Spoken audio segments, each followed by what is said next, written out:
യെഹെസ്കേൽ പ്രവാചകന്റെ പുസ്തകം 18-ാം അധ്യായം.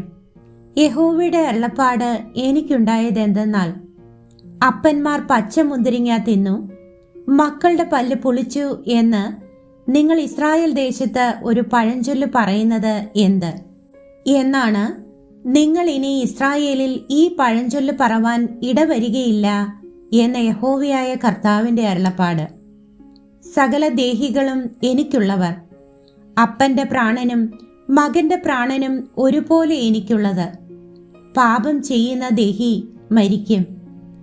എന്നാൽ ഒരു മനുഷ്യൻ നീതിമാനായിരുന്ന് നീതിയും ന്യായവും പ്രവർത്തിക്കുന്നുവെങ്കിൽ പൂജാഗിരികളിൽ വെച്ച് ഭക്ഷണം കഴിക്കുകയോ, ഇസ്രായേൽ ഗൃഹത്തിന്റെ വിഗ്രഹങ്ങളെ നോക്കി നമസ്കരിക്കുകയോ, കൂട്ടുകാരന്റെ ഭാര്യയെ വഷളാക്കുകയോ, ഋതുവായ സ്ത്രീയുടെ അടുക്കൽ ചെല്ലുകയോ, ആരോടും അന്യായം പ്രവർത്തിക്കുകയോ ചെയ്യാതെ കടം വാങ്ങിയവന് പണയം മടക്കി കൊടുക്കുകയും, ആരോടും പിടിച്ചു പറിക്കാതെ തൻ്റെ അപ്പം വിശപ്പുള്ളവന് കൊടുക്കുകയും, നഗ്നനെ ഉടുപ്പിക്കുകയും, പലിശയ്ക്ക് കൊടുക്കുകയോ ലാഭം വാങ്ങുകയോ ചെയ്യാതിരിക്കുകയും, നീതികേട് ചെയ്യാതവണ്ണം കൈ മടക്കിക്കൊള്ളുകയും, മനുഷ്യർക്ക് തമ്മിലുള്ള വ്യവഹാരത്തിൽ നേരോടെ വിധിക്കുകയും, എൻ്റെ ചട്ടങ്ങളെ അനുസരിക്കുകയും എൻ്റെ ന്യായങ്ങളെ പ്രമാണിക്കുകയും ചെയ്തുകൊണ്ട് നേരോടെ നടക്കുന്നവൻ നീതിമാൻ.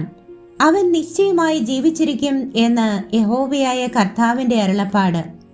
എന്നാൽ അവന് ഒരു മകൻ ജനിച്ചിട്ട് അവൻ നിഷ്കണ്ടകനായിരുന്ന് രക്തം ചൊരിക, അവയിൽ ഏതെങ്കിലും ചെയ്യുക, ചെയ്യേണ്ടതൊന്നും ചെയ്യാതിരിക്കുക, പൂജാഗിരികളിൽ വെച്ച് ഭക്ഷണം കഴിക്കുക, കൂട്ടുകാരന്റെ ഭാര്യയെ വഷളാക്കുക, എളിവനോടും ദരിദ്രനോടും അന്യായം ചെയ്യുക, പിടിച്ചു പറിക്ക, പണയം മടക്കി കൊടുക്കാതിരിക്ക, വിഗ്രഹങ്ങളെ നോക്കി നമസ്കരിക്ക, മ്ലേച്ഛത പ്രവർത്തിക്ക, പലിശയ്ക്ക് കൊടുക്ക, ലാഭം വാങ്ങുക എന്നീ വക ചെയ്യുന്നവനായാൽ അവൻ ജീവിച്ചിരിക്കുമോ?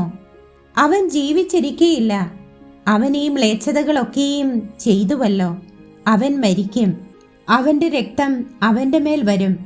എന്നാൽ അവനൊരു മകൻ ജനിച്ചിട്ട് അവൻ തൻ്റെ അപ്പൻ ചെയ്ത സകല പാപങ്ങളും കണ്ടു പേടിച്ച് അങ്ങനെയുള്ളതിനെ ചെയ്യാതെ പർവ്വതങ്ങളിൽ വെച്ച് ഭക്ഷണം കഴിക്ക, ഇസ്രായേൽ ഗൃഹത്തിന്റെ വിഗ്രഹങ്ങളെ നോക്കി നമസ്കരിക്ക, കൂട്ടുകാരന്റെ ഭാര്യയെ വഷളാക്കുക, ആരോടെങ്കിലും അന്യായം ചെയ്യുക, പണയം കൈവശം വെച്ചുകൊണ്ടിരിക്ക, പിടിച്ചു പറിക്ക എന്നീ വകയൊന്നും ചെയ്യാതെ വിശപ്പുള്ളവന് അപ്പം കൊടുക്കുകയും നഗ്നനെ ഉടുപ്പിക്കുകയും, നീതികേട് ചെയ്യാതവണ്ണം കൈ മടക്കിക്കൊള്ളുകയും, പലിശയും ലാഭവും വാങ്ങാതിരിക്കുകയും, എൻ്റെ വിധികളെ നടത്തി എൻ്റെ ചട്ടങ്ങളെ അനുസരിക്കുകയും ചെയ്യുന്നു എങ്കിൽ അവൻ അപ്പന്റെ അകൃത്യം നിമിത്തം മരിക്കാതെ ജീവിച്ചിരിക്കും.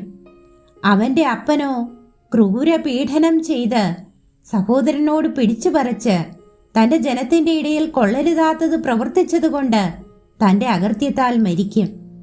എന്നാൽ മകൻ അപ്പന്റെ അകൃത്യം വഹിക്കേണ്ടതല്ലയോ എന്ന് നിങ്ങൾ ചോദിക്കുന്നു.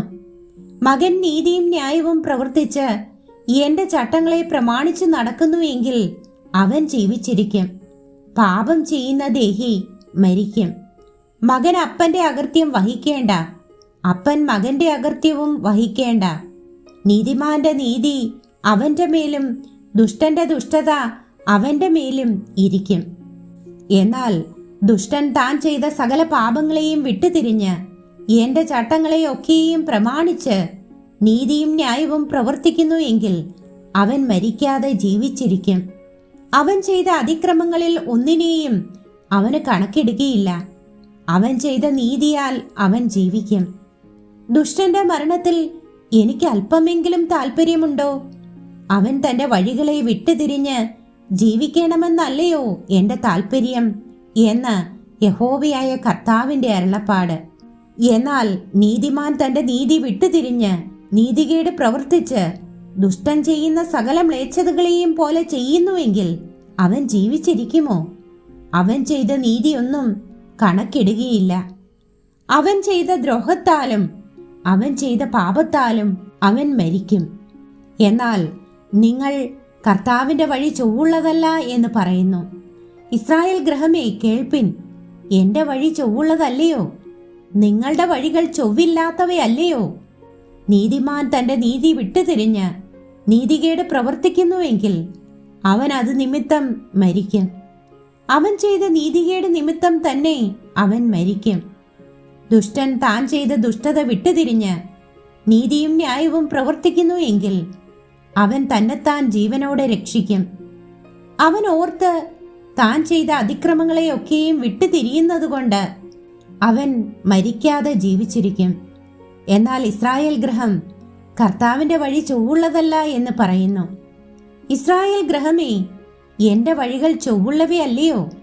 നിങ്ങളുടെ വഴികൾ ചൊവ്വില്ലാത്തവയല്ലയോ? അതുകൊണ്ട് ഇസ്രായേൽ ഗൃഹമേ, ഞാൻ നിങ്ങളിൽ ഓരോരുത്തനും അവനവന്റെ വഴിക്ക് തക്കവണ്ണം ന്യായം വിധിക്കും എന്ന് യഹോവയായ കർത്താവിന്റെ അരുളപ്പാട്. അകൃത്യം നിങ്ങൾക്ക് നാശകരമായി ഭവിക്കാതെ ഇരിക്കേണ്ടതിന് നിങ്ങൾ മനം തിരിഞ്ഞ് നിങ്ങളുടെ അതിക്രമങ്ങളൊക്കെയും വിട്ടുതിരിവിൻ.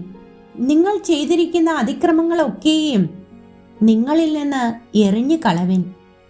നിങ്ങൾക്ക് പുതിയൊരു ഹൃദയത്തെയും പുതിയൊരു ആത്മാവിനെയും സമ്പാദിച്ചു കൊള്ളുവിൻ. ഇസ്രായേൽ ഗൃഹമേ, നിങ്ങൾ എന്തിനു മരിക്കുന്നു? മരിക്കുന്നവന്റെ മരണത്തിൽ എനിക്കിഷ്ടമില്ല എന്ന് യഹോവയായ കർത്താവിന്റെ അരുളപ്പാട്. ആകയാൽ നിങ്ങൾ മനം തിരിഞ്ഞ് ജീവിച്ചു കൊള്ളുവിൻ.